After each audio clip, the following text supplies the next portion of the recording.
28 जनवरी साल 2024 का वो दिन था जब नीतीश कुमार ने लोकसभा चुनाव के ठीक पहले महागठबंधन से नाता तोड़ा था। और इस नाते को तोड़ने के बाद नीतीश कुमार ने न सिर्फ बिहार बल्कि देश भर की जनता से एक वादा बार बार दोहराया था।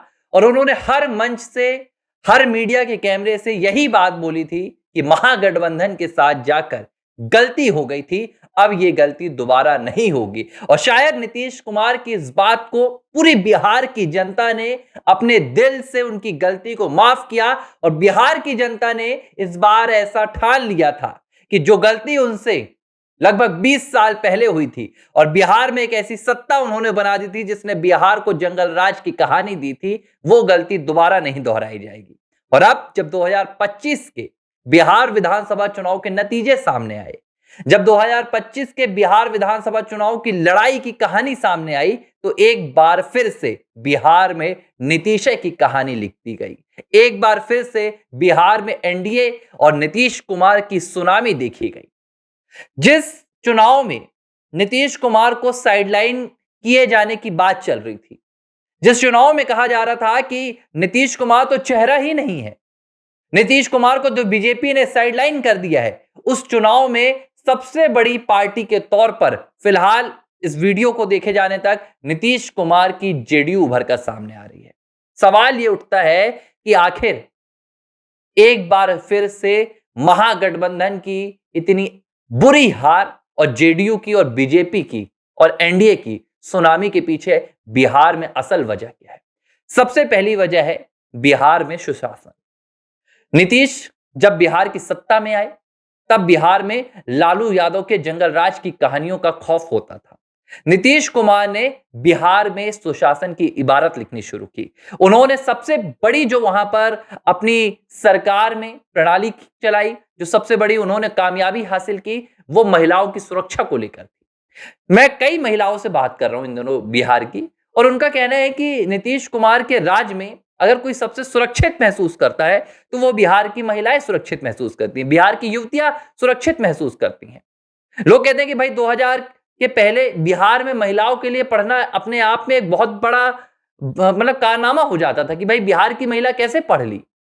लेकिन जब नीतीश कुमार सत्ता में आए तो वहां की युवतियों के लिए, वहां की महिलाओं के लिए तमाम दरवाजे खुल गए, तमाम रास्ते खुल गए।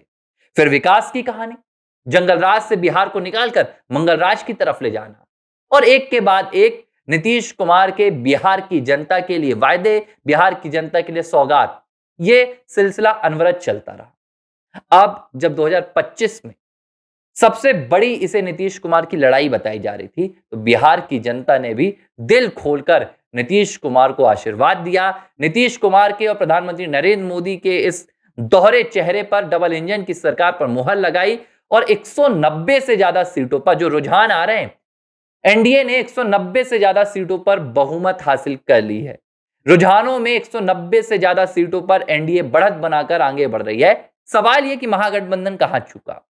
महागठबंधन की जो सबसे बड़ी चूक हुई वो मुद्दों से हटकर बिहार की जनता का अपमान, महिलाओं का अपमान, प्रधानमंत्री नरेंद्र मोदी का अपमान, तू तड़ाक की भाषा। और मैं अगर सीधे शब्दों में 2025 के बिहार विधानसभा चुनाव को समराइज करूं, सारांश बताऊं, तो इस बार महागठबंधन ने चुनाव लड़ा ही नहीं। महागठबंधन सिर्फ एक गाली गलौज वाली पार्टी बनकर ठहर गई, जिसके मंचों से अपशब्दों के बाण चलते रहे, जिसके मंचों से देश की जनता को, जिसके मंचों से देश की सेना को, जिसके मंचों से बिहार की छठी मैया को, जिसके मंचों से महिलाओं को अपशब्दों के तीर चलते रहे। आखिरकार बिहार की जनता ने उस महागठबंधन को नकार दिया। और यह बात मैं आज से नहीं कह रहा हूं, बिहार चुनाव की शुरुआत से यह बात मैं दोहराते आ रहा हूं कि चुनाव अगर महागठबंधन को जीतना होगा तो जनता के मुद्दों पर लड़ना होगा। सबसे बड़ी गलती महागठबंधन से हुई, जिसने 2025 के परिणाम को भी महागठबंधन से, 2020 के परिणाम को भी महागठबंधन से छीन लिया। 2020 में 75 सीटों पर तेजस्वी यादव की जीत हुई थी आरजेडी की, लेकिन 2025 में 50 का आंकड़ा भी पार करते हुए आरजेडी नहीं दिख रही है। जबकि नीतीश कुमार को लेकर कहा जा रहा था कि भाई सत्ता विरोधी लहर है, बीजेपी के खिलाफ गुस्सा है, एनडीए के खिलाफ क्रोध है, आक्रोश है।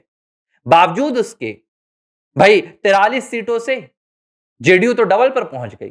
80 के ऊपर पहुंच रही है।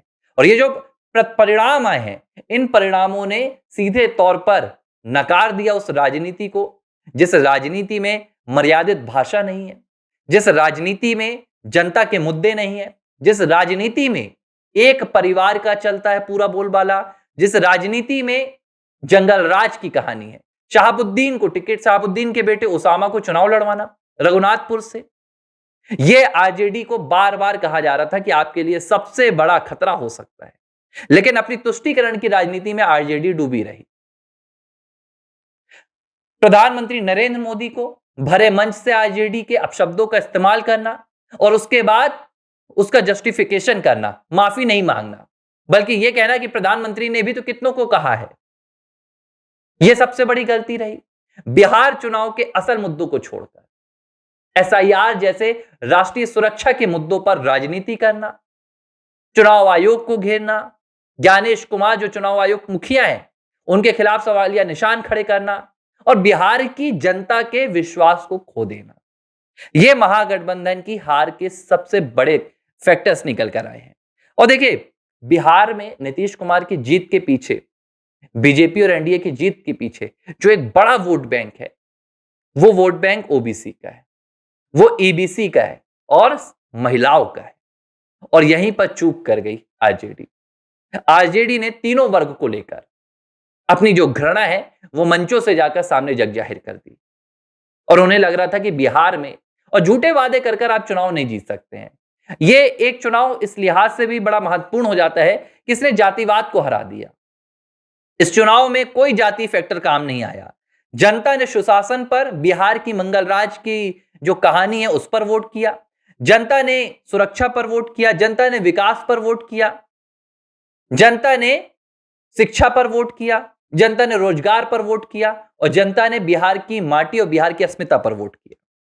तेजस्वी यादव ने जो वादे किए थे, हर घर से, हर परिवार से एक नौकरी दूंगा, लेकिन उन वादों का कभी भी वो जस्टिफिकेशन नहीं दे पाए। कैसे देंगे, कहां से बजट लाएंगे, इतना बजट बिहार का नहीं है जितनी आप नौकरी देने की बात कर रहे हैं। महिलाओं की सुध आप लेते नहीं, महिलाओं के लिए आपने वादा कर दिया। बिहार में आप महिलाओं के साथ किस तरह का बर्ताव करते हैं, परिवार की लड़ाई। आखिरकार नीतीश कुमार की जो लगातार वापसी हो रही है इस बार सुनामी के तौर पर, ये तमाम फैक्टर्स निकल कर आए और अब बहानों की लिस्ट तैयार हो गई है। कांग्रेस पार्टी, आरजेडी और जो महागठबंधन के तमाम दल हैं, तुष्टीकरण की राजनीति के चलते इन्हें जो भुगतना पड़ा है सनातन का अपमान। खेसारी लाल यादव जैसे जो भोजपुरी कलाकार हैं, आरजेडी के नेता हैं, वो भरे मंच से सनातन का अपमान करते रहे, राम मंदिर रोटियां नहीं देंगे। देखिए, राजनीति तुष्टीकरण पर नहीं चलती है। ये कभी दौर हुआ करता था भारत में 2014 से पहले, जब आप तुष्टीकरण करते थे, आप एक वोट बैंक को साधते थे और सत्ता तक पहुंच जाते थे। लेकिन आज की राजनीति में, चाहे फिर वो बिहार हो, चाहे वो मध्य प्रदेश हो या राजस्थान हो, आप किसी भी राज्य में जाए, वहां जनता देखती है कि जनता के हित में कौन काम कर रहा है। जनता अपने हित से ज्यादा राष्ट्रीय हित को देखती है, विकास को देखती है और फिर आकलन करके मुहर लगाती है। ये पूरा परिणाम, मैं कहूंगा कि ये बीजेपी की जीत नहीं है, ये एनडीए की जीत नहीं है, ये जेडीयू की जीत नहीं है, बल्कि ये बिहार की जनता की जीत है।